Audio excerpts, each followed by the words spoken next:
All right, guys, ready to kick things off? It's 5:01 local time here in Bali. Tuesday, March 14th, 2017. Yet another Bitcoin filter. This is the filter number 118. We've done this 117 times before. We're gonna at least do it one more time today. This thing happens rain or shine, right? We've got like the roof leaking. It's been raining for the last hour, but hey, you know, that's Bali. That's the adventurous life we lead here. The show must go on. We're gonna try and make it a good show. Today's show is called Embrace the Failure. Embrace the failure. It's not always a bad thing when you fail. You know, in Silicon Valley, they say fail fast. That's one of their I don't know, little mantras they do there. Embrace the Failure ETF, if you didn't catch it, is a bit of the pun. We're going to cover a bunch of stuff. We got a little bit of local news. We got a new website, and we've also got a Bitcoin 101 class happening. We've got our man Willie Woo has got a new article on CoinDesk. We're going to talk about that with Mr. Woo. He's in the chat room, I hope. We're going to review a couple articles. One is called "Nobody Understands Bitcoin." Nobody understands Bitcoin. Have you guys seen this in the news? All right. Not even me. I think it's a true statement. Nobody understands Bitcoin, including myself. But there's a little bit more to say about it. And we're going to go around the world. We're going to see what's going on in Venezuela. We've been talking a lot about Venezuela lately. They've got big problems there. Iran. We're going to take a look at Iran. There's something going on between Iran and Indonesia that we're going to take a look at. And we've got an article that talks about what's happening in Europe with all of the populism and the elections that are taking place over the next year. What's going to happen if the euro fails or the European Union breaks up? What's going to happen? All right, we're going to cover all that stuff. Hang on to your hats. Let's kick things off here. I'm going to share my screen with the lovely people at home, and they should now be seeing what we're seeing up on the screen there. And hopefully this projector will continue to work through the whole evening. It's almost being dripped on right now, but well, let's see what happens. Let's see how it goes. We're living life on the edge here.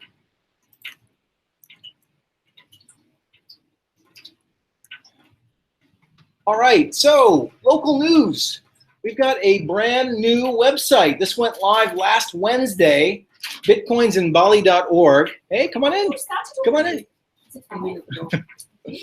It's Bali time though, so it's okay to be late. That's the way it goes in Bali. Should we blame the rain? We saved a seat for you.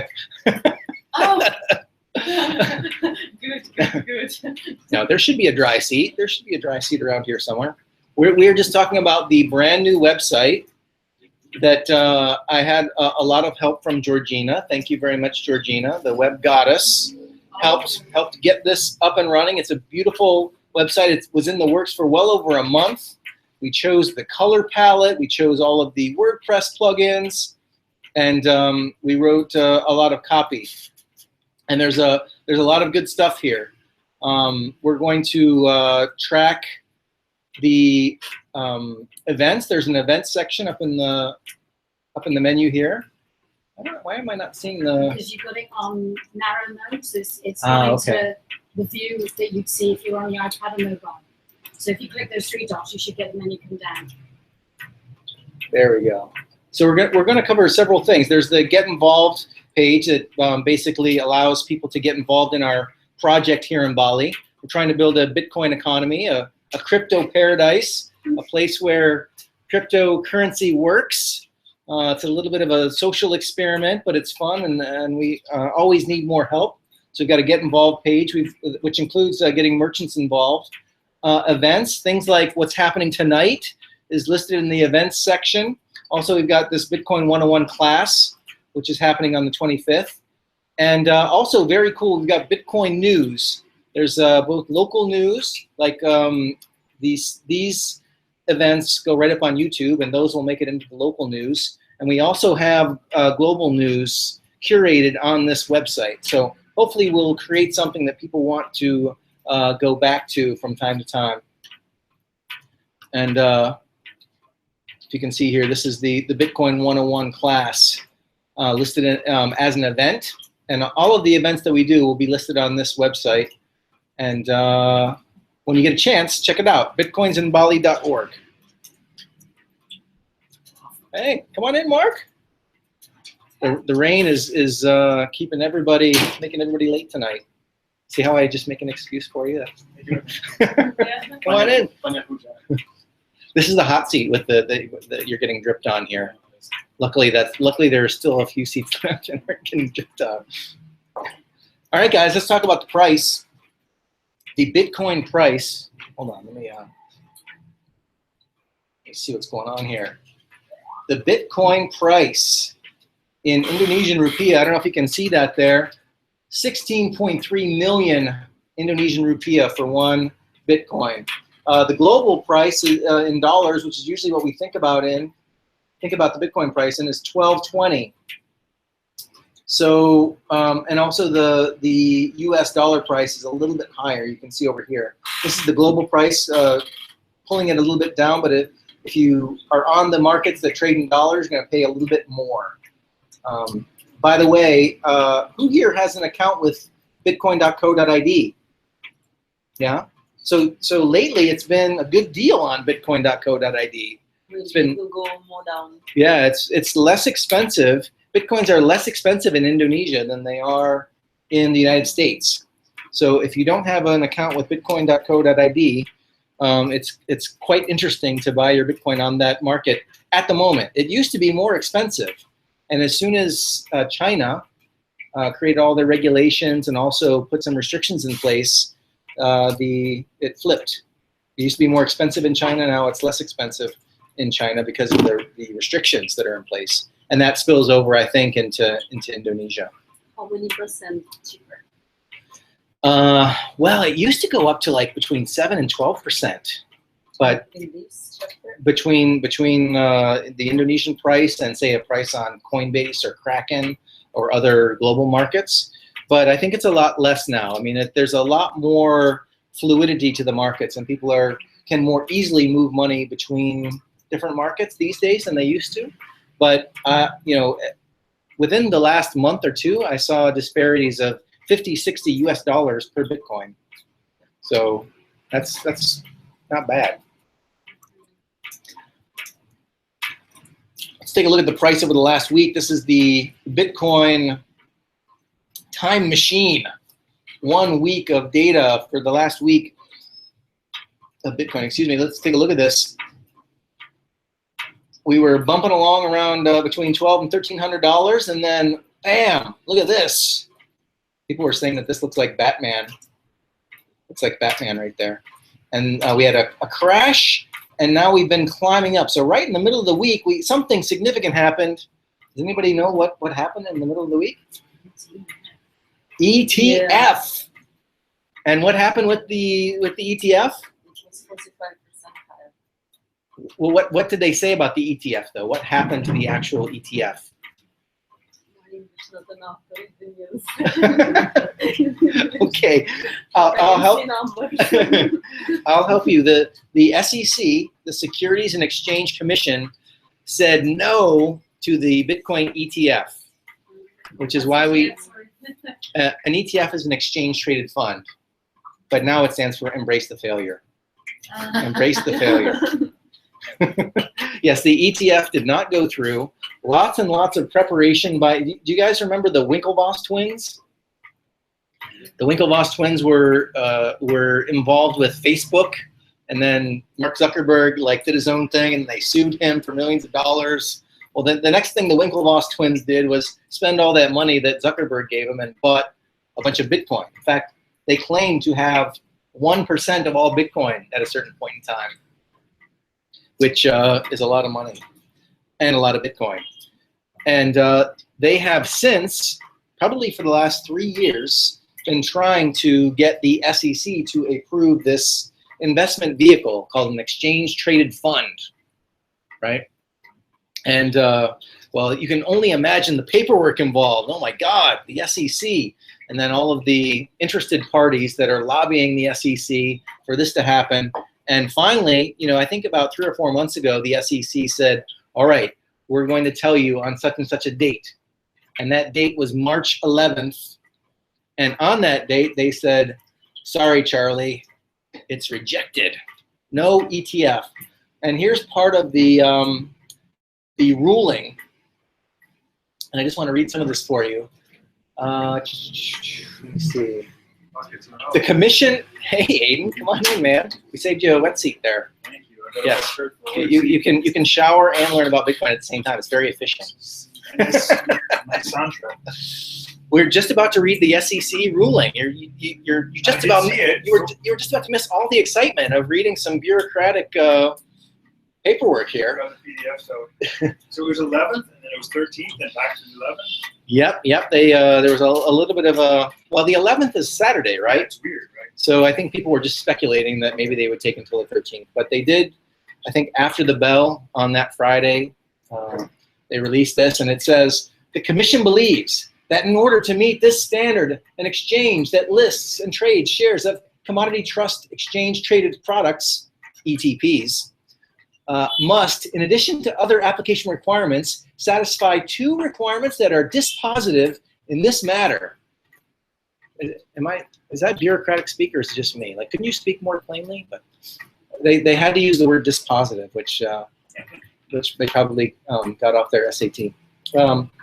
First, the exchange must have surveillance sharing agreements with significant markets for trading the underlying commodity or derivatives on that commodity. And second, those markets must be regulated. So this is it in a nutshell, guys. We can't regulate Bitcoin because it's not regulated. Basically, they don't have the ability to have surveillance on Bitcoin. Well, I mean, they could create their own regulatory framework, but they've chosen not to do that. Because they cannot. Well, they could say something. I mean, they could attempt to, but there are ways for Bitcoin users to obfuscate their identity, and you know, they're already regulating exchanges by asking them to do what's called KYC/AML. I know there's a lot of acronyms in this business. Custom anti-money laundering. Yes. Yep. Know your customer, KYC, and AML, anti-money laundering, and any exchange that you join, even bitcoin.co.id, will ask you to take a picture with your passport next to your face, and hold up a piece of paper that has your signature on it, and tell them what your dog's first name was, and let them know what there's just all kinds of information that they gather so that they can identify you, so that if you're ever involved at some future time in money laundering or I don't know, terrorism or something, then they can find you. So they deputize all of these exchanges and make them collect all this data about their users. But apparently that kind of surveillance is not yet enough. And they're saying that this surveillance/information sharing agreements are not, they're just not in place to the satisfaction of the Securities and Exchange Commission. And also they're not regulated, but the SEC is a regulatory body, so it's a bit of a circular argument. We can't regulate it because it's not regulated. And what does this mean? This means that institutional investors will have a harder time getting involved with Bitcoin, right? Your grandmother who has her little nest egg, and she can invest in the the Dow Jones or the S&P 500 or some other investment vehicle. She will not have a Bitcoin investment vehicle at her disposal since this ETF was rejected. So maybe next year, better luck next time. Who knows? I think it's a very good thing that happened there's a lot of manipulation that takes place once this kind of investment interest instrument is created, because it's a representation of Bitcoin, not actual Bitcoin. So in the case of gold and silver, which is often compared to Bitcoin, there's a huge market for what they call paper gold and paper silver. These are gold and silver exchange traded funds, and far more paper gold and paper silver trade than actual gold and silver itself. So what are you trading? Are you trading a paper? Are you trading a derivative? Or are you trading the real thing? And if this doesn't exist for Bitcoin, then I think it remains, the value of Bitcoin remains truer to its market-derived value. Now I got it. Yes, at least for the time being. Yeah? You follow? What? I'm good in English. I don't understand anything. So. No, I got it. Yeah, okay. You ask questions. Are there any questions? I don't know if I was clear or not. Okay. All right, I saw the light bulb go off. That was cool. All right. Here's just a little article. Bitcoin's price is already back above pre-ETF rejection levels. There's the graph again. Again, it looks like Batman, the bat signal. And what does it say? The high expectations for the ETF. Even avid Bitcoin traders are expressing surprise at the currency's quick recovery. Now, we'll have to see what really happens. The price could still go back down. We've talked about this concept of a dead cat bounce. The dead cat bounce. This is a trading signal that happens in all kinds of markets, where you have a bubble, and then the bubble pops, and then you have a bunch of people jump back in, and so it recovers a little bit, but then it ends up going back down again. And there are some people saying that it could go back down to somewhere around $800 US. So keep that in mind. What was the other dip there? Which dip? This one, the left side. This little dip here? Yeah. Well, this was all leading up to the ETF happening. Right, so they're going to do it. They're not going to do it. They're going to do it. They're not going to do it. They're going to do it. They're not going to do it. Oh, I think they're going to do it. Oh, I think they're going to do it. Oh, you know, this is when everyone's calling their buddy, going, "Hey, I got some inside information." And yes, and this is the hype. This is the crash, and this is one dead cat. This is another dead cat. Well, we don't know if they're dead cats yet. They might this could just be ramping back up. But we don't know. People keep asking me, they're like, should I buy Bitcoin now? Is it now? Should I buy it? Should I buy it now? And first of all, like, I don't like to give people advice or give people tips. You know, I don't know what's going to happen. And unless you're like a really good trader, I just tell people that they, you know, just buy a little bit over time. Because right now we are really in the territory of all-time highs. So it's going to be volatile. Here's a volatility figure, and we've been watching this, and it's been as low as, it's been under 7% in the past. And right now it's very volatile, and this is because we are in all-time record highs, and all of the technical traders, the traders that look at the graph and try and figure out what the graph's going to do, don't have a critical piece of information, which is the old all-time high. Right? This is something they use in their technical analysis. And when you reach new all-time highs, the traders are a little bit lost. So they're trying to find the new high. Like, where is the top of the next bubble? And so we're going to experience some volatility. So what I tell people is, pick a day, like look at a calendar and pick a day. Tuesday. Every Tuesday, buy whatever you want to spend divided by the next 6 months. Right? And then they do what's called, well, we used to call it dollar cost averaging, but I guess in this case it would be Bitcoin cost averaging. And this way you don't cry too much if it goes down to 800, and you don't you know, you're not too elated when it goes to the moon, right? It's a way to take all the fun out of it. All right, this lovely graph is by Willy Woo, something we look at every week, and this is about as high as we've seen it.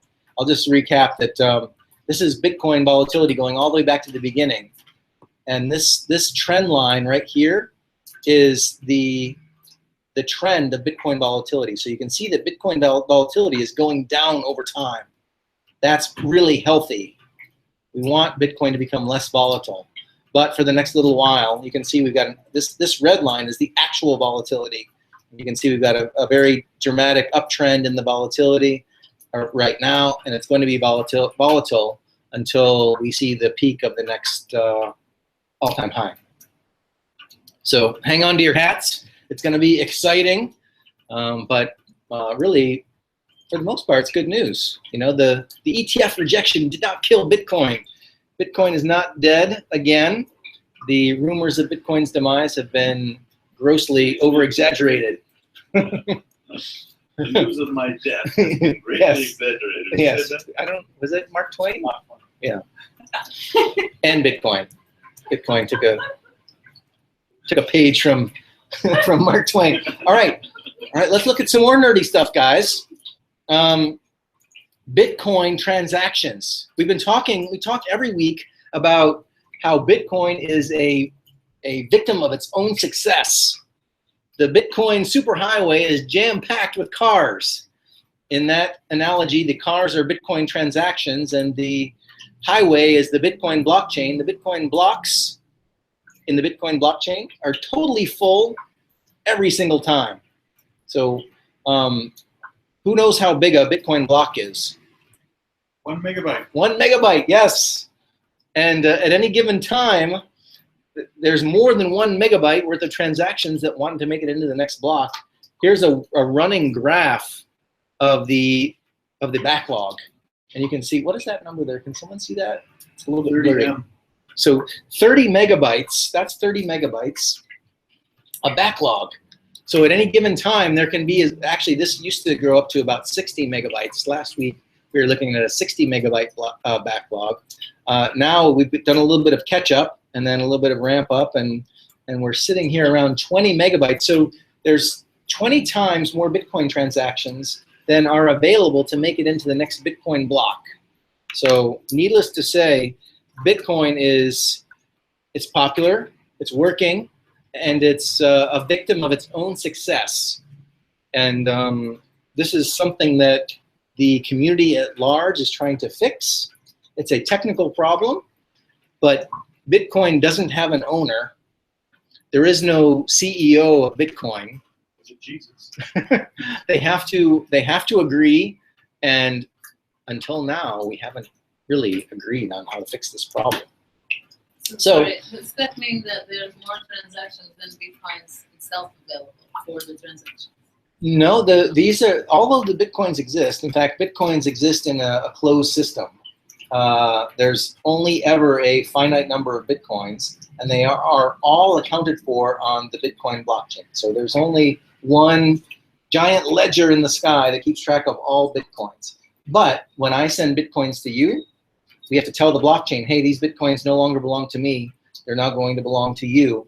And so we want to tell the blockchain, hey, we have a transaction, and then it goes into the queue with all these other 20 megabytes of transactions. This is where you get a lot of the delays with some of the exchange platforms and stuff. Yes, this is causing some problems. First of all, it's making transactions more expensive. And this is actually a breakdown of the expensiveness of Bitcoin transactions. And they have this graph broken into, these people paid less than 10 Satoshis per byte. These people paid less than 20. These people paid less than 30, etc., all the way up to people who paid 200 Satoshis per byte. And right now, the suggested price for one transaction is 120 Satoshis per byte. A Satoshi, by the way, is the smallest denomination of Bitcoin, right? 1/100 millionth of a Bitcoin is a Satoshi. Yes, 1/100 millionth.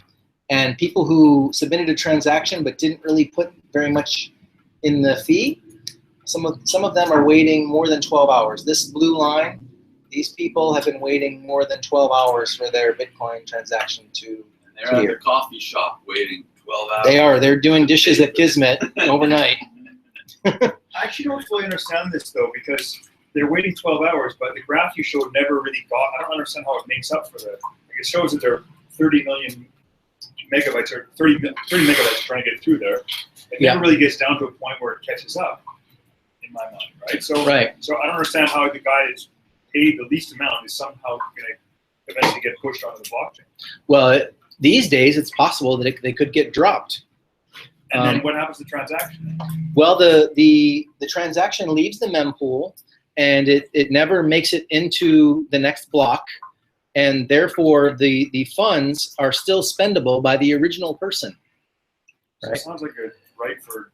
Yeah, it's not a good situation. Yeah. Now there's a few things that can fix this situation. We talked about it before, where the vendor could pay to have the transaction. Yes, child pays for parent.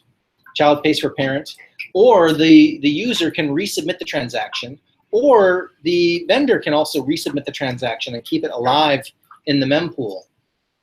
Is that stuff automated though? Like, is it like if I'm a vendor, like I would not really know what I'm doing. I'm just be like, assume that I'm getting paid for my coffee. Right. As it turns out, the guy I'm going to pay 0 satoshis to have that done. Yes. And then it's going to just wait, and it's never going to get pushed through, right? Right. Well, what we've been forced to do is warn the merchants around Ubud that accept Bitcoin. We've been forced to throw a warning if the fee that's submitted is too low. And basically that's a big bummer, because then they have to say, well, you can't leave, or you have to pay again, or you have to give us your. This is your washing dishes show. Yeah, you create a suboptimal shopping experience. And also, by the way, in case 120 satoshis per byte doesn't mean anything to you, which was the case probably for some people, this is about can be as much as about 60 or 70 US cents for a typical transaction. So you think about it, if you're buying a $6 sandwich and you have to pay 60 cents to buy that sandwich, it's borderline, like, that's just not, it's kind of too high, right? So the small use cases are going away. Another question I have is that you kind of inferred a few times that the size of the transaction makes it bigger. Like, I don't really understand shouldn't every transaction be the same size on the mempool? No. You implied, you inferred. You inferred. I have the same question. Is it the size? When you say size, you mean size in Bitcoin or size in bits? Good Size question. of bits, that's what I mean, yeah. Right. It's not the amount of the transaction. That's arbitrary. So, right, the value. So you can send $1 million for 30 cents, or you can send 15 cents for 30 cents. That's what I mean. So it's not a function of the value in the Bitcoin. It's a function of the size of the transaction, because remember, we're dealing with physical space, 1 megabyte of physical space, and the information in a transaction varies. It's not fixed. It varies based on what? Well, with any Bitcoin transaction, you have inputs and outputs. If you've got 100 inputs and 100 outputs, that takes up. You have to name those, and that costs So in more. my head, I would think that every single and sort of the Bitcoin manifesto was basically every transaction, regardless of size, should have the same cost in some sense, right? There should be no, it's as the argument versus big banking, which is like we take 0.5% off of every transaction. So suddenly, even though it costs the same amount of money to transfer $10 million as best it costs $1, they charge much more on the bigger transaction versus Bitcoin's not doing that. Is that the case, or is it, am I misunderstanding? Well, the first of all, one thing that's really interesting, we're going to talk about an article called "Nobody Understands Bitcoin," and and the point of that article is, what is Bitcoin is what it is. I mean, it exists in the wild, and whoever uses it in any way that they want to use it is what Bitcoin is, and how it works. And what has arisen is that because we've got this finite space, there has become a market for that space. They call it a fee market, and it's up for grabs. It's going to cost more for more space. So even if Satoshi had this vision of microtransactions or peer-to-peer cash system, like, the technology doesn't promise us anything. It only promises what it actually does in practice. Hypothetically, I'm putting a $10 million transaction through, I'm going to be happy to pay 250 Satoshis to do it, and it should get pushed through right away, right? Yes. Yes. Versus if I'm buying a sandwich, it's not worth my while, I might as well just wait it out. Right. which means that a bunch of use cases go away. In fact, this is what people are complaining about. Like certain people who built businesses on Bitcoin are now, like, the whole economic model falls apart when they have to. less likely to be a transactional currency. Right. It's and people are arguing that maybe it shouldn't be a transactional currency. Maybe it should be a settlement layer, you know, a reserve currency. But I don't know. I think I'm about 5% closer to understanding. Okay. All right. You sound like you know what you're saying. Telling you. Are there any like actual Satoshi sandwiches on menus around anywhere? They don't taste very good. No. They really, What you would know. the ingredients be? I don't know. Pickle. Here's the transactions per second. You can't really see that this middle line is 5 transactions per second. So we've really got, you know, which we're going between maybe 2 and 5 transactions per second. And we're basically maxed out. And if I scroll down Is this here, just in Indonesia or? no, this is global. This is global. So you can imagine, like, you know, Visa, MasterCard, they do tens of thousands of transactions every second. So you know, Bitcoin is not ready to replace Visa or MasterCard anytime soon, right? Something's got to give. We're doing 7 per second? 7? 7 is the technical limit, but it usually ends up being between 5 and 2 transactions per second. 7 is the maximum. Yeah, if every transaction were as small as it could possibly be for an entire block, then they could maybe get that high. So. Sorry, Gary, can you explain what makes the different size of a transaction? I don't understand. Yeah. It's well, it can happen with several things. For example, if I want to pay 100 different addresses, I've got to name those addresses, and so I'm listing those addresses. That's going to take up space in the block. Does that count as one transaction to pay 100 people at the same time? Oh, okay. Yep. You can form a transaction. It's atomic, but it has inputs and outputs, and you can have as many as you want. But it's not a sliding scale in that sense that you don't pay more for using more of the pool.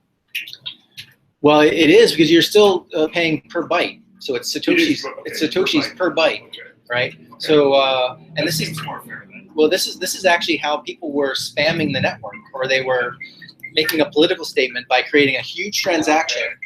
Like you could create a transaction that's an entire megabyte, right? And then pay 250 Satoshis per byte, and one transaction goes into the block, right?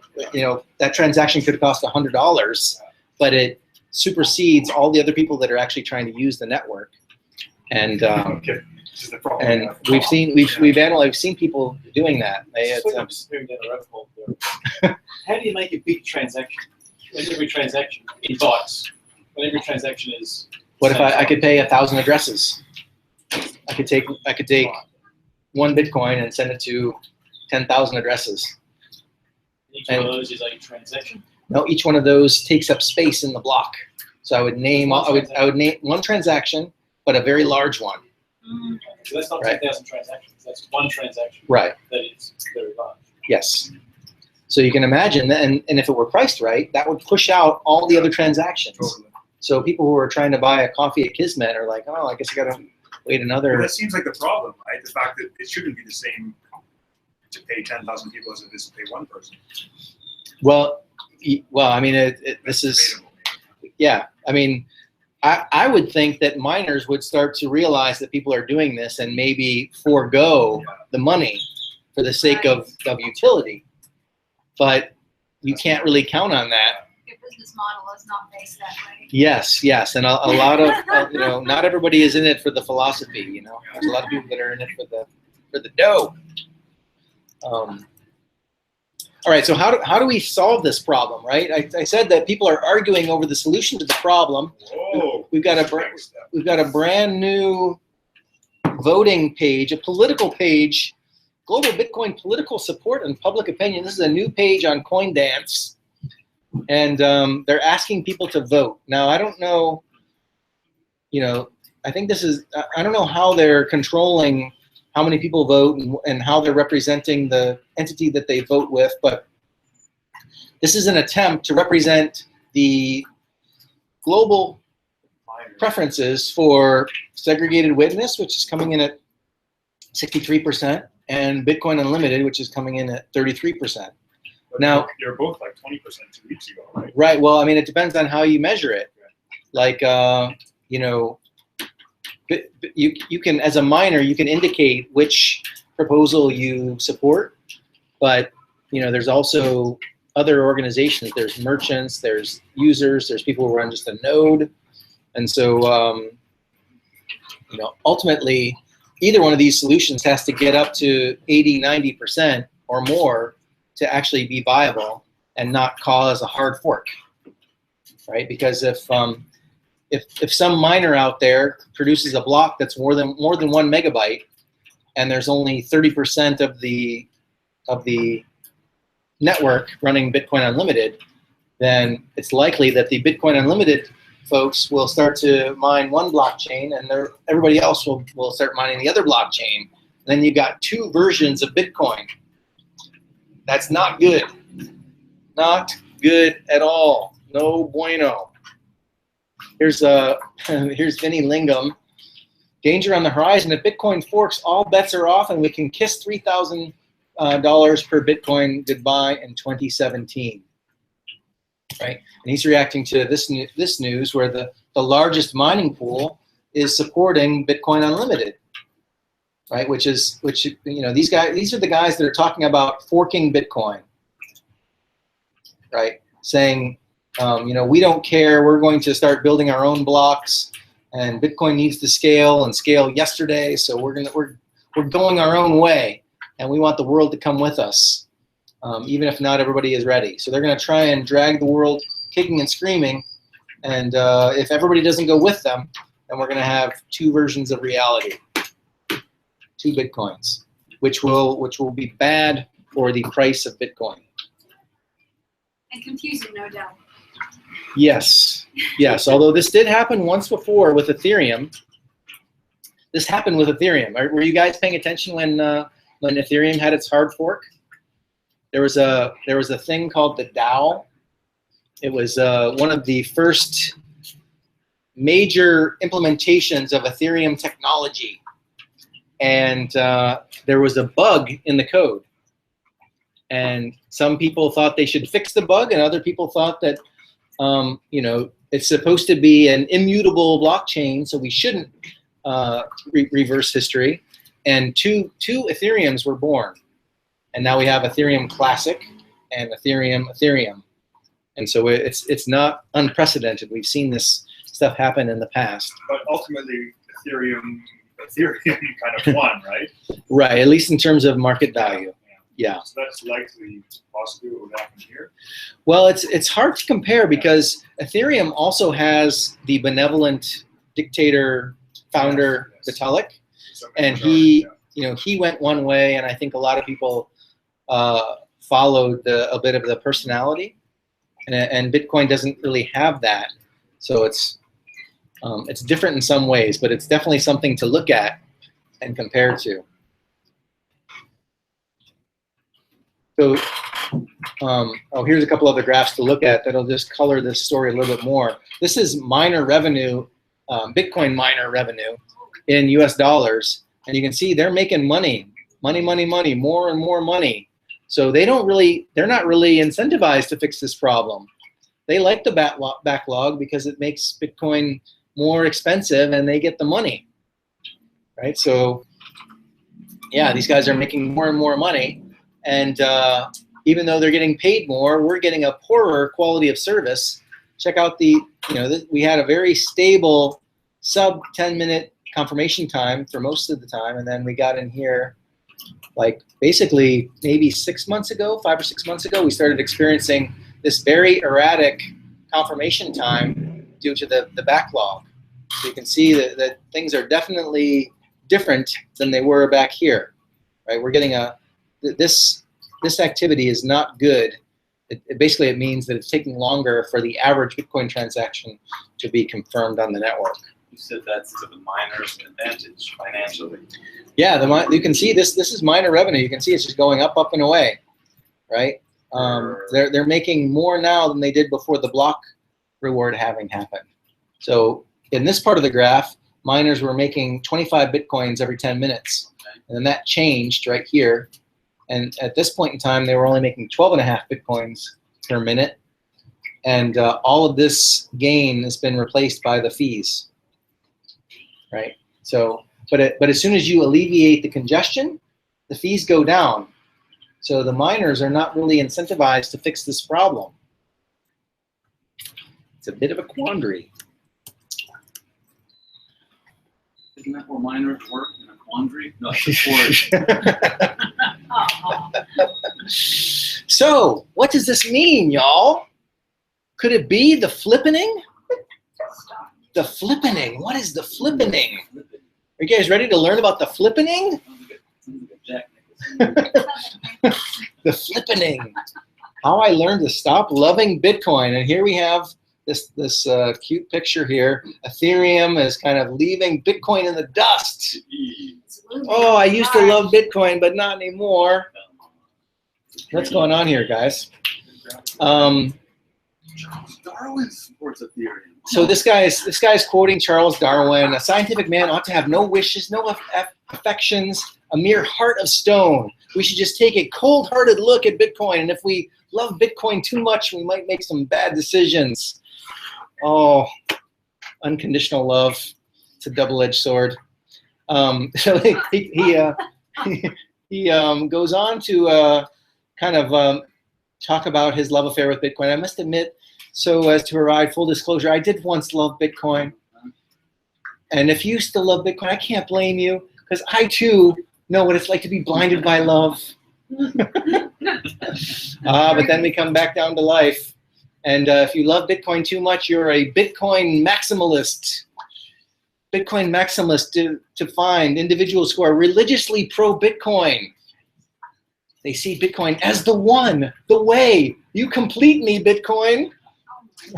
Calling other digital assets altcoins, or what Willy Woo likes to refer to as shitcoins. Excuse my language. He's a Bitcoin maximalist, right, Willie? I don't see him in the group here. He must. He's there. Yeah. Okay, so what's going on here? If you bought Bitcoin, let's say in 2013-ish or prior, you have had to deal with tremendous levels of euphoria and severe downtrend despair. The ups and the downs force all kinds of feelings. An emotional history can spur strong bonding. Few people who have bought Bitcoin are experts in the technology. Most have purchased speculatively. So when price shifts, as it has done intensely over the past few years, Bitcoin hodlers, the hodlers, hang on to hope. They hodl on to hope, right? So this is a bit of speculation, though. He's kind of like, I think he's reaching here with this argument. He's like, most Bitcoiners are just dumb, and they just have blind love for Bitcoin. They don't really know what's happening. Well, let's look some more. Come on, come on, computer. This paragraph is also quite a logical reach, but I'll give it to you anyway. It's quite interesting to watch millions of new people jump on the Bitcoin bandwagon, caring little about the improved future, the great paradigm shift, or the mass disintermediation often touted by Andreas Antonopoulos as Bitcoin's claim to fame. The money is rolling into Bitcoin, yet the innovation has fled. Most people are reveling in the gains made by the most recent wave of fresh investors with little care or knowledge of the stagnation and comparative decline of their techno pulpit. So he's saying that all these people investing in Bitcoin don't know anything about Bitcoin. They are blinded by get rich, the FOMO attitude. Do you guys know what FOMO is? Yeah, fear of missing out. Yes, Yeah. fear of missing out. And they don't really know what they're buying. And all of the greater fools, the quote-unquote greater fools, are showing up. And they don't realize that Bitcoin has stagnated, right? It has atrophied is the language he's using, which I can attest to you is not true. There is lots and lots of innovation happening in Bitcoin. All you have to do is go to GitHub and take a look at all of the developers that are working on Bitcoin. Bitcoin is open source software. You can see exactly how many developers are working on it. You can see how many people have forked the project, are working on features, and how many commits are made to the release candidate that's coming up. So it's not a true statement that there is no innovation and that the innovation has atrophied. So I invite you to verify that statement. I think it's a verifiable one, and really not the case. He's putting that out there to bolster his point here, but I don't think it's true. The greatest innovators in the space are not locked down by a religious sentiment for Bitcoin. They move freely with great ideas to greater ideas, propelling forward the collective consciousness of technology. The use of Bitcoin as currency is unlikely, as its transaction times and costs are growing. The Bitcoin currency, the speed of 3 transactions per second with a 10-minute block time compared to, drumroll, Ethereum, that has 20 transactions per second and a 14-second block time for Ethereum. So, Ethereum good, Bitcoin bad, right? Accurate. Now here's the question, right? Here's where the question becomes, what is Bitcoin and what is Ethereum and what makes them valuable? Because Visa and MasterCard already have 10,000 transactions per second, right? So why do, forget about Bitcoin, forget about Ethereum, we've got Visa, MasterCard. And I would put forward that there's a continuum here. Bitcoin is at one end of the continuum, and Visa, MasterCard are on the other end of the continuum. And basically, this guy is saying that Ethereum is better because it's faster, but what does it give up? What does Ethereum trade so that it can have a 20-second block time and 20 transactions per second and 14-second block time? What does it give up in order to deliver that to the end user? Yeah, in other words, what are we comparing here, right? Right. What gives Ethereum value or Bitcoin value, or for that matter, Visa, MasterCard value? Security, peace of mind. Yes, Mark, you hit the nail on the head. If I had a bell, I would ding it. Security is the thing that Bitcoin provides.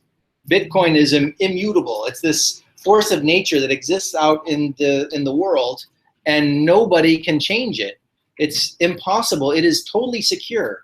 When I send my Bitcoins to you, nobody can change that, right?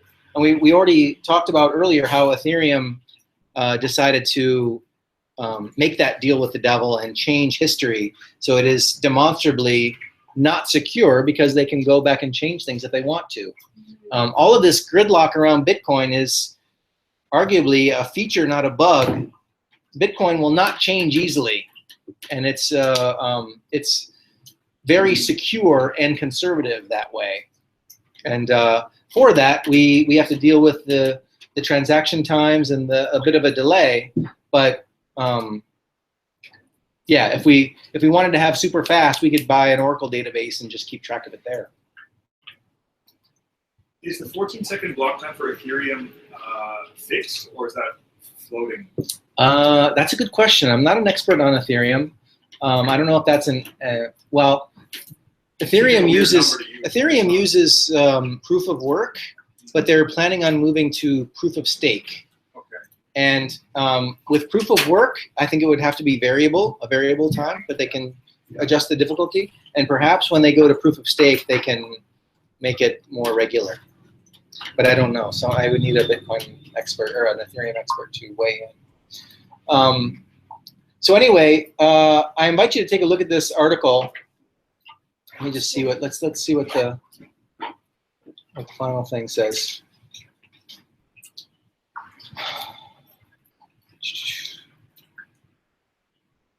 All right, well, I'll just summarize it myself. Basically, this guy is saying that Bitcoin is old news. Ethereum is the way to go. The flippening is happening. That's a clever term, flippening. But Bitcoin has been declared dead before, and I think Ethereum may end up working. Ethereum is really tackling a different problem than Bitcoin, and there's room for both. But that's what I would have thought. That's why I find the comparison a little kind of interesting. They're like, Bitcoin can get tribal just like any other human interaction. There's always a bit of competitiveness. Apple versus PC. Yeah, Coke versus Pepsi, and anyway, well, you'll just have to come back next Tuesday and find out. You know, we have to stay on top of this stuff together. Who knows what's going to happen? Oh, this is my little shot across the bow for everyone who thinks that Ethereum is dead. Vlad Zamfir, who is working on the sharding functionality of the Ethereum blockchain, basically a way to make the Ethereum blockchain more scalable, tweeted this a few weeks ago. What's that, March 4th? Ethereum isn't safe or scalable. It is immature experimental tech.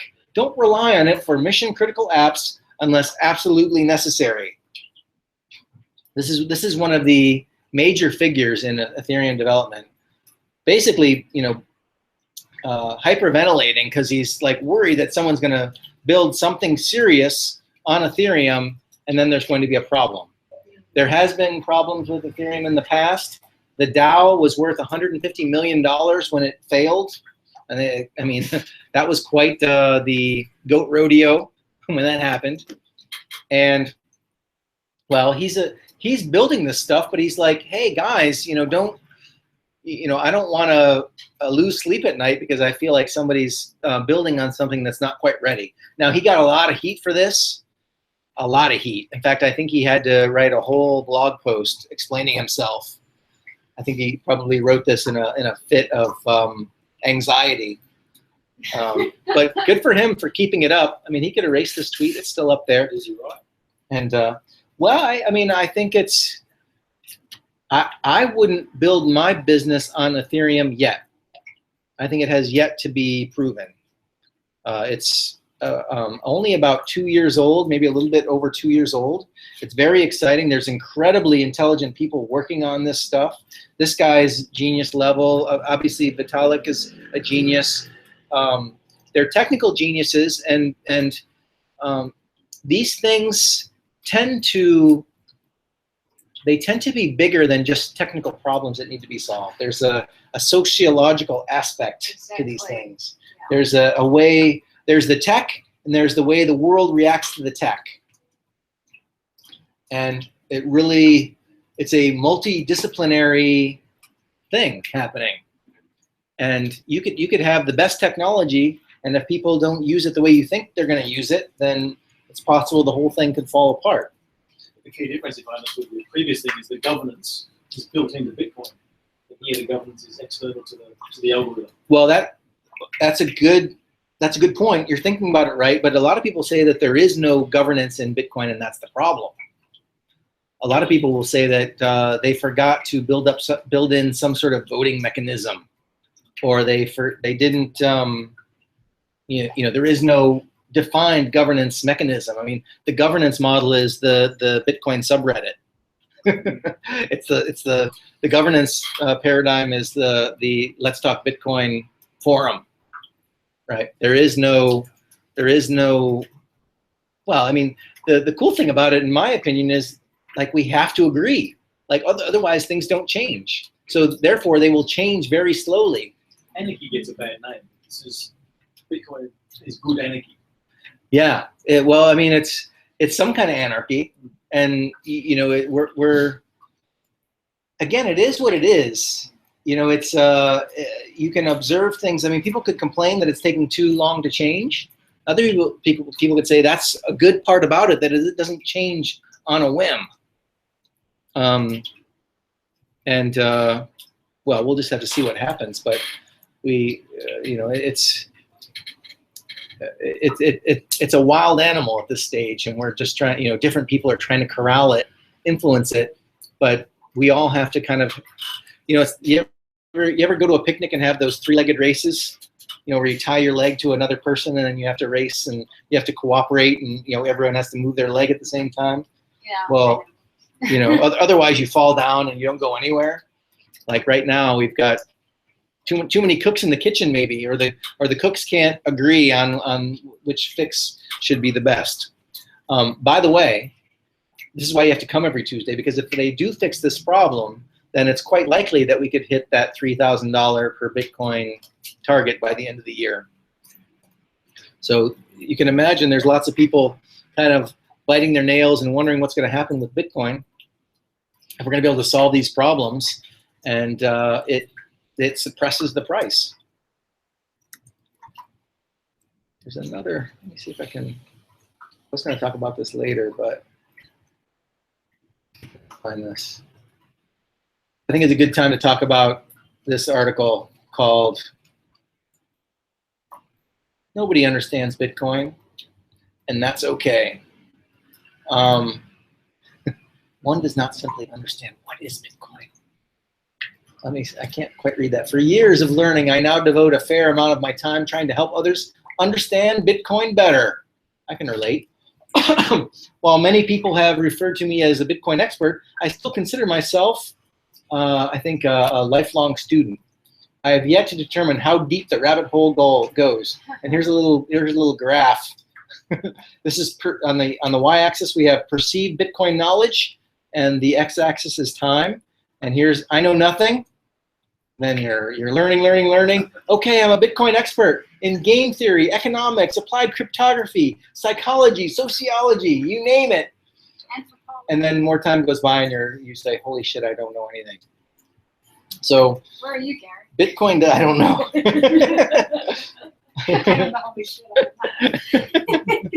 I tell people I'm here, but really I'm down here. So anyway, and this is a really great article. I encourage you guys to take a look at this. It's really well thought out, and it talks about, it really does a great job of defining the controversy. Is it on the website? We'll put a link in the Facebook group and on the website.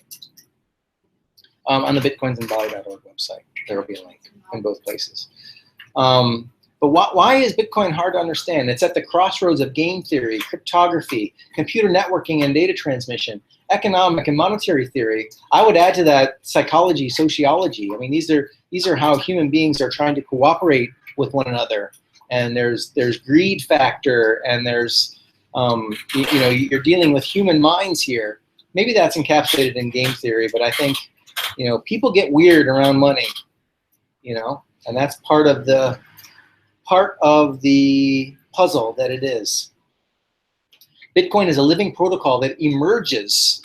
It has emergent properties from a melting pot of ideas, philosophies, cultures, politics, etc. So what he's saying is that, he's making the point that I made a little bit earlier, that Bitcoin is what it is. It's like a force of nature, and we all kind of project onto it what we think it is, what we think it should be, and that affects what different people want to do with the Bitcoin protocol, etc. Right? Some people want it to be a settlement layer that doesn't matter how expensive the transactions are. Other people want you to be able to buy a hamburger with it and want transaction costs to be really low. Well, doesn't it seem like the settlements are winning out at the moment? Is that right? Well, the higher net worth transactions. It's a bit of a deadlock. There's a bunch of people that feel that we shouldn't increase the block size because that will make it more expensive for people to run Bitcoin nodes, and therefore there will be centralization, which means that it will be co-opted by political bad actors, and it will be destroyed. So they have that side of things. Other people are of the opinion that, well, if Bitcoin becomes too expensive, then people won't use it, and they'll move to other blockchains, other altcoins, and the net result will also be that Bitcoin fails. So all these people want Bitcoin to succeed, but they're talking about it in different terms. And really, the cool thing that this guy does in the article is he's defining the two sides. Like, if both sides were to read this article with an open mind, they might better understand the people they're talking to. We have a political problem here, folks. What we have here is a failure to communicate, and this guy really defines it really well,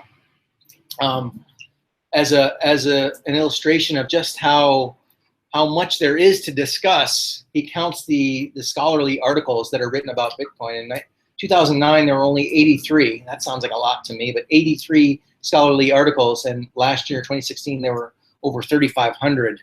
That's a lot of articles. Yes, this is a lot of nerdiness being put down on paper. for people to read and argue about and discuss. And something's got to happen, or nothing's got to happen. Until now, we've known about this problem for well over a year, probably more like 18 months or 2 years. And here we are still, we haven't solved the problem because we haven't agreed. What more can I tell you? I'm doing okay on time. Let's see.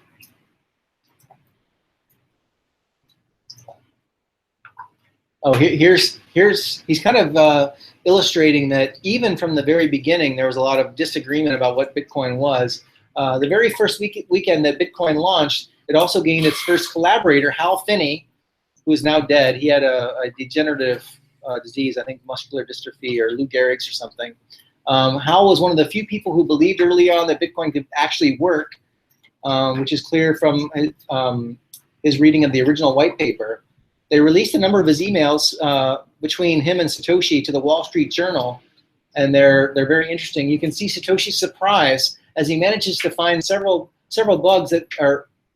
You can see Satoshi's surprise as he manages to find several bugs that Satoshi had not anticipated, and even though Bitcoin had been quote unquote tested heavily. This is something that they also said about the DAO. Before it failed, developers looking at code, saying the code is good, and then when you actually use it or you give it to somebody who looks at it in a fresh way, they see something that you don't see. This is the nature of complicated computer code, and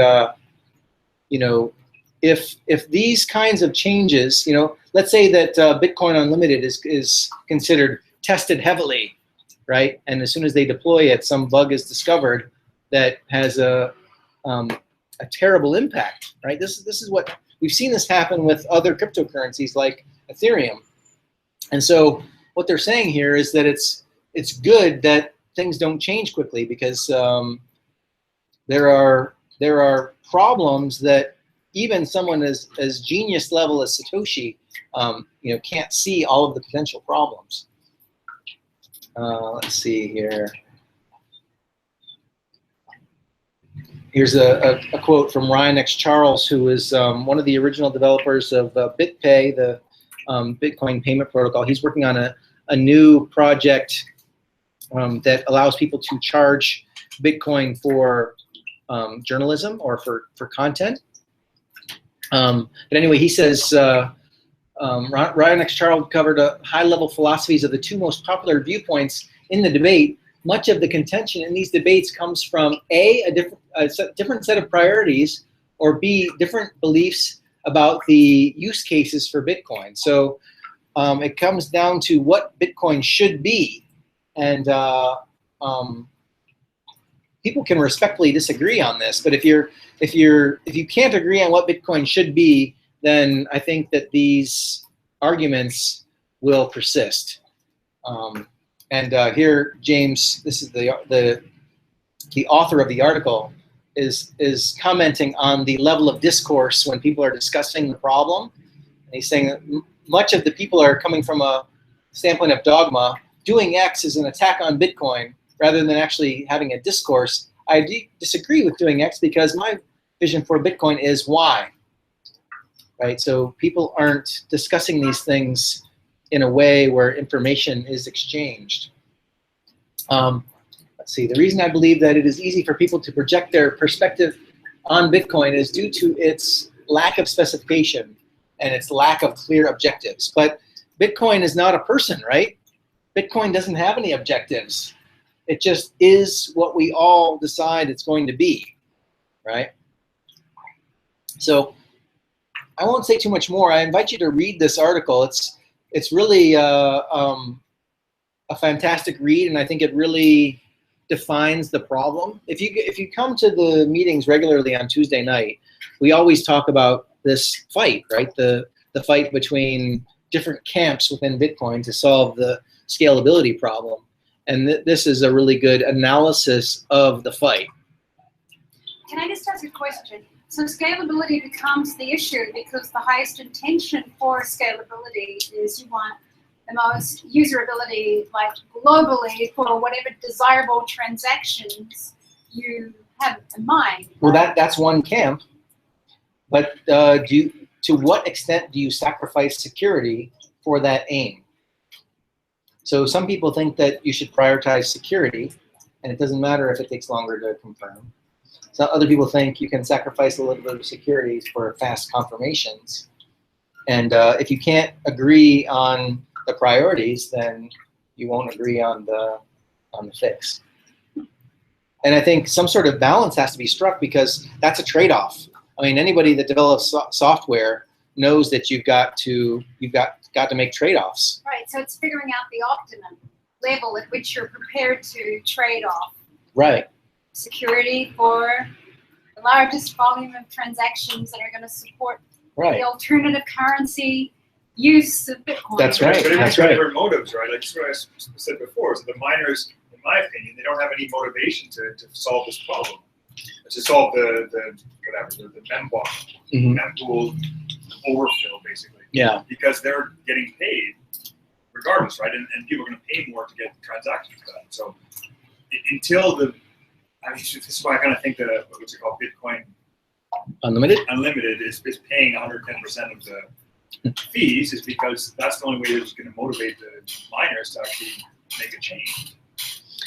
Yeah, I mean, the miners are, yeah, they have this disincentive, although it's actually not quite true. There is a trade-off that they could make. If you take a particular miner, think about it, he found the next block. Yeah. And he's going to put all of the most expensive transactions into his block, so he makes the most money. But there's still 60 megs of transactions and transaction fees that he can't put into his block. So that's still motivation for him. There should be some motivation. Now, he doesn't want to just make the next block 60 megs, because then whoever finds the next block will make no fees, and maybe he'll find the next block. So he wants to keep some level of congestion so that there's a fee market. But it's probably not 1 megabyte. 1 megabyte is an arbitrary figure. From someone who knows nothing, I mean, doesn't that mean there's some optimal level for the size of each transaction that moves through a block? Yeah, I mean, that's what Bitcoin Unlimited says, that let the miners decide. They'll act in their own best interest. They'll create just the right size block, the Goldilocks block. And but we don't know if that will actually happen. I mean, you have to consider the psychology of a miner, right? Will they do that, or will they act totally selfishly and then ruin will the incentives be ruined? And there's a delicate balance. You've got a system that takes care of itself. This system pays for itself with no owner. Imagine how incredible that is. I mean, imagine you wrote some software and you just deployed it, and it paid for itself and paid like all the employees. I mean, it's like a company that exists with no owner. The owner is the code itself. That's pretty amazing. It's magic. It's really extraordinary, and people don't want to mess with it. And for it to keep working, maybe they shouldn't mess with it. But here we are. All right. Any questions on that? That was fun, wasn't it?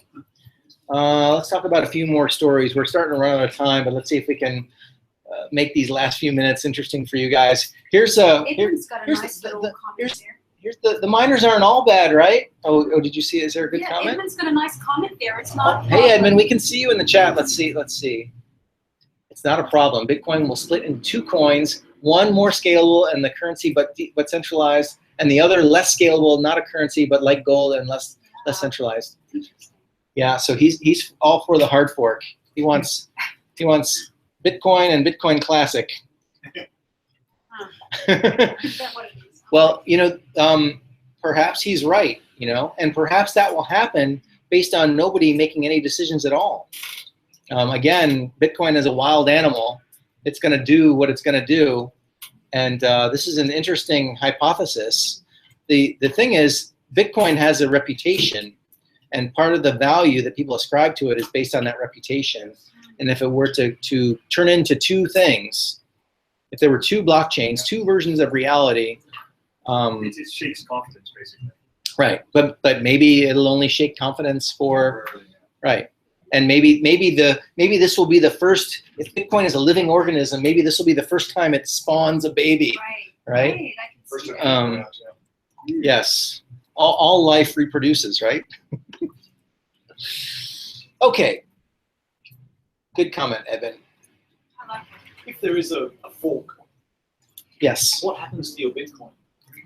Does the Bitcoin split in half? Do you choose which one?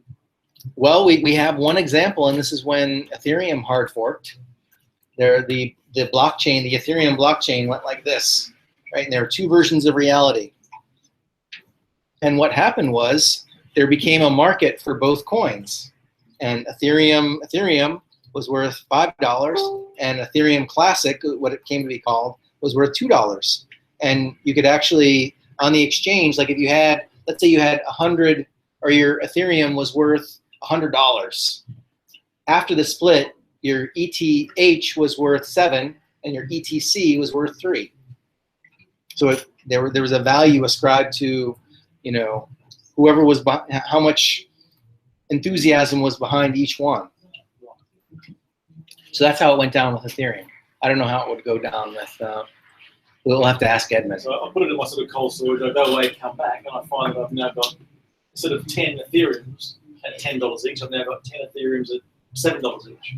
Right. It's it basically the value stays the same, but it's split. The entire pool's value remains the same. Right. Well, presumably the entire pool will go down because some people will exit altogether, and then some people will back one horse, and some people will back the other horse, and the degree to which they do that will determine the value of each. Which way does your existing investment go at that stage when it falls? Well, your existing investment probably goes down overall. But which way does it go? Which fork does it go down? Well, you will have both. Uh-huh. You would have both. So let's say that you had 10 Bitcoins. Okay. You would, if it's split, you would have 10 original. You'd actually have 20, Yeah, but they would all be worth. They would be worth 3, half as the other much. was 7. Yeah, it's a bit like a stock split. Okay, gotcha. It's gonna be fun, man. You're gonna want to wear a helmet that day. All right, let's. These poor miners, they're getting a bad rap. They're so selfish. They just act in their own interest. They don't care if there's a spam attack. They're just gonna take their 250 satoshis per byte, or are they? Bitcoin miners are people too. Check out this story. Bitcoin miner repays customer who accidentally paid 2.5 Bitcoin transaction fee. Oh, So we all use our Bitcoin wallets, right? And most of the time, the user experience doesn't allow us to do what this is. But there are some Bitcoin wallets that are, people roll their own, or they try and create their own transactions. And if you put 2.5 in the fee box and 0.003 in the send box, then you just paid basically $3,000 to send 30 cents. Whoopsie daisy. But what's cool about Bitcoin is it's a transparent system, and every block is created transparently, so you know who created that block. This user must have reached out to the miner and said, "Hey, I made a mistake. What do you say, guys?" Of course, Bitcoin doesn't care that they made this mistake, so you've got to appeal on a personal level to rectify the mistake. And luckily, the robots have not yet taken over. There are still human beings involved in this process, and they sent him his Bitcoin back, which I think is pretty cool. That is very cool. I think it's pretty cool. Well done, Mike. Can you pass this around? I'm just trying to get a idea of how many people are showing up. Okay, what else can we talk about? It's always fun on Tuesday night. There's always good, crazy news we can talk about. Let's see what else we can talk about here. All right. Oh, we haven't been around the world yet. Oh, we've got about 10 minutes, guys. We're going to go quickly around the world. Venezuelan Bitcoin miners bribed and thrown in jail by secret police. Yes, indeed. This is the evil underbelly of our benevolent government entities that are only trying to take care of the children. But when things go south and people try to take care of their own needs, especially in a leftist, socialist, centralized control, dictatorial arrangement like they have in Venezuela, people get thrown in jail. We've talked about Venezuela every week for the last 3, 4, maybe 5 weeks. They are experiencing hyperinflation. I think the IMF said that they will experience 1,600% inflation this year. And so, but electricity is free in Venezuela because they are an oil-rich country, and one of the things they provide to the people of Venezuela is free electricity. So what people are doing is they are smuggling in Bitcoin mining hardware, and they are turning it on with no electricity cost. Electricity is one of the major costs of being a Bitcoin miner, which is basically who runs the Bitcoin system. You're rewarded by the block reward. And so, Sorry, something went off. oh, did it run out of batteries? Submitted. Oh, I'm sorry. Let's see. Now it should work. Sorry about that. And these people are basically creating their own Bitcoins with this free electricity, and the government does not like that. They're actually creating Bitcoins and then buying stuff on Amazon, having the Amazon stuff delivered to Colombia, and then smuggling the goods, which include like medicine that people need. I mean, it's not Ferraris and bottles of Cristal that these people are buying, but the police are cracking down on them. They're finding them and throwing them in jail, or taking Bitcoin bribes, probably in some cases, I would imagine. But that's the latest from Venezuela. Could you talk a little bit about Europe? What's going on? Yes, let's talk. Europe is on the list. Let's talk about Europe. Here's how tomorrow's election in the Netherlands can cause a surge in the Dow and Oslo real estate. Here's what's going on in Europe, guys. Are you guys watching the news? It's very confusing.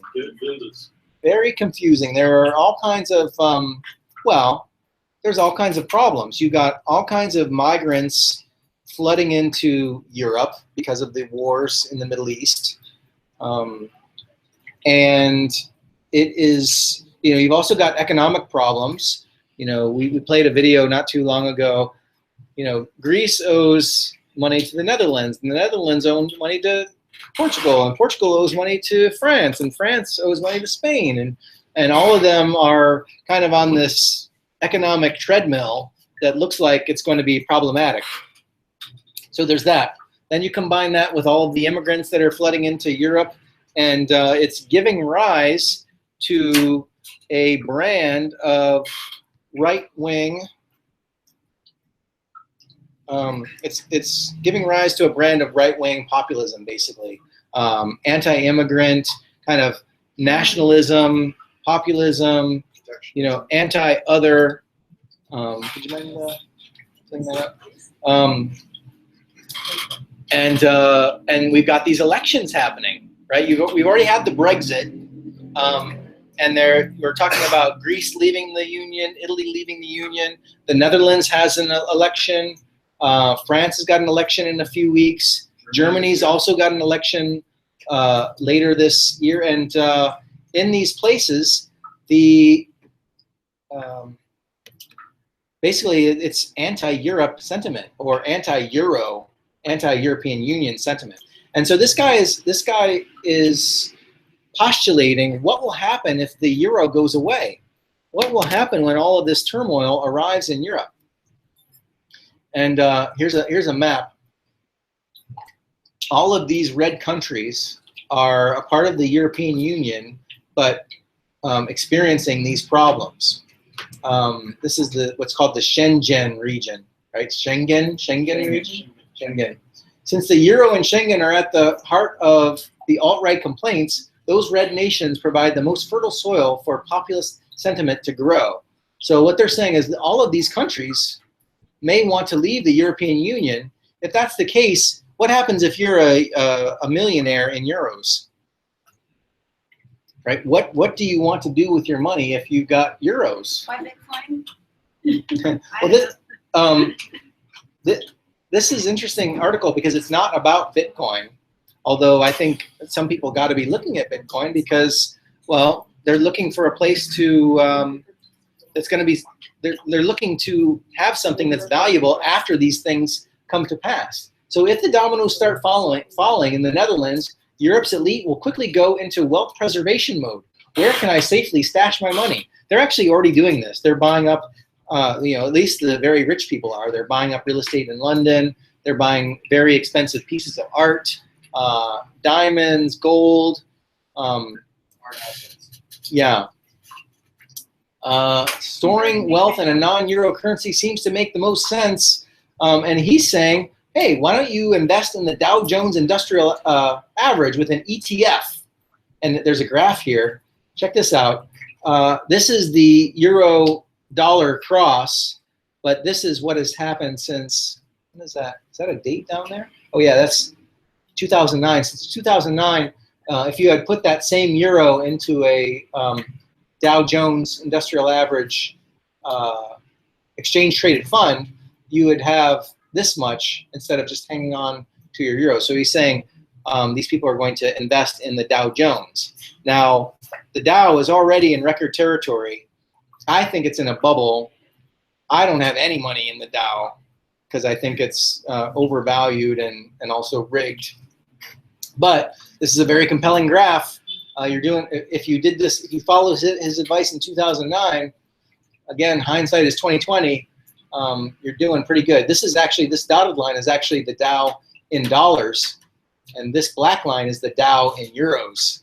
So you can see that the euro has lost its value. So if you had that value tied up in the Dow, you're doing even better than the people who started off with dollars. I think the argument is also that the Dow is very mainstream, right? For the average punter in Europe that wants to get his money out, like alternative investment, like Bitcoin is still an alternative investment versus the Dow seems like the rest of the developed world is pretty fucked right now for the most part, especially if you're European. And so US, however you think about that, economically it's doing better than the rest. It's like the least ugly of the developed world right now. It's the. And so, you know what I mean? So to take your money out of the DAX or whatever in Europe to put it down seems like right. It's not that dramatic of a move as well. In a way, it's a hard asset. I mean, these companies have real products, real markets. They make real things for real people that people pay real money for, and that's the nonsense as well. Yeah, that's only index stuff and whatever, but it's still mainstream. Well, and a lot of these companies have propped up their balance sheets with stock buybacks because money's been so cheap. There's a lot more to this story. It's very nuanced. I mean, this is an interesting graph, but if we have a major economic meltdown, I don't think many people are going to be buying new iPhones. They'll probably make do with the old one, and therefore those companies, those publicly traded companies, will fall down in terms of market cap. He also makes the point that it would be good to buy real estate in Oslo because Oslo is not part of the European Union, but it's not far away. Right, so go buy a nice apartment in downtown Oslo. Switzerland, what is old will become new again. It's going to go back to Switzerland. Yeah, Switzerland's probably a good call too. But anyway, I think this is another thing that we talk about week after week at these Tuesday night meetings is the situation in Europe. We are watching with interest because things are going to change, and we should probably help each other think about the ramifications of these changes that are heading down the pike. Cigarettes and booze always do well when things go south. So buy some I don't know, Bacardi stock and what's a Philip Morris? That's the other one. Pharmaceuticals don't do too bad either. Yeah, antidepressants. All right, guys, that's all the time we have for tonight. Thank you for coming. Thank you for tuning in. We do this every Tuesday night at 5 o'clock, so we hope we'll see you again. While we're not together, we get together online on Facebook. We have a Facebook page called Bitcoins in Bali. You can find out information there. We also have a brand new website, bitcoinsinbali.org. I invite you to check it out. And don't forget, we've got the Bitcoin 101 class coming up on the 25th of this month. It only happens once a month, so get on the Bitcoin gravy train. We start at 10 a.m. sharp on Saturday the 25th. We assume you know nothing about Bitcoin, and By the end of the day, we magically turn your Bitcoin that you have on your phone into a lunchtime meal. It's quite a transformation that happens on that day. It's a lot of fun. Even with congestion. We also have a YouTube channel. It's called The Filter Live. You can see it up there. We got our cool, snazzy URL that we had to earn by having so many followers. The Filter Live is the YouTube channel. Check that out. We get together every week at Hubud. Directly following this, the Hubud has got a very special salon evening. I forget what the topic is, but it only happens once in a blue moon. It's a very special guest event happening at Hubud. And if you find yourself in Bali, of course, we hope you'll join us in person at Hubud. Find more info at hubud.org. You can find me on Twitter. I'm Gary. My Twitter handle is @Dyksternet. That's basically my last name with a net on the back. You can also follow Willy Woo at DangerMouse117. And that's about it. Thanks for coming tonight, guys. We'll see you 5 o'clock next week, Tuesday night. Same time, same channel. All right. Thanks for roughing Thank you, it man. in this. Yes, rain or shine, man. It happens, rain or shine. Bye, y'all. Well done, Gary.